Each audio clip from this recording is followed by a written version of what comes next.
From ballistics to drug analysis to analyzing DNA, forensic evidence can make or break a case. This one makes 11. How are we supposed to protect these girls? Thanks to shows like CSI, juries expect to see it. But with budget cuts looming, we are very much at a critical point. Michael Sparks, director of Alabama's Department of Forensic Sciences, says he simply cannot cut any more. 33% of his budget is gone. He's closed 3 labs and lost 15% of his workforce, many of them highly trained experts. We've tightened our belt to the point now that if we have to tighten again, then we're going to be looking at core functions that we have always provided.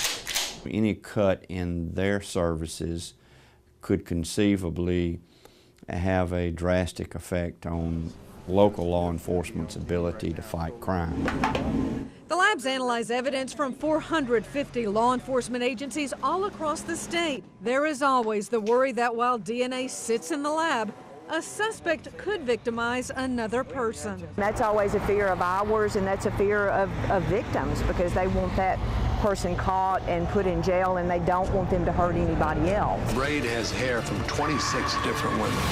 Everybody watches CSI Miami, and unfortunately, you know, we don't get our DNA evidence back as quick as they do. Not by a long shot.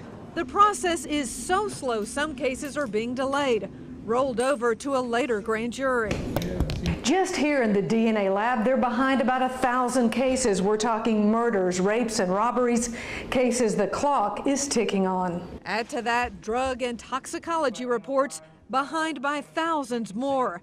And it's not just the victims who are suffering from this backlog. 30% of DNA samples that come through here exclude a suspect. I had a capital case early on where a person was cleared of DNA.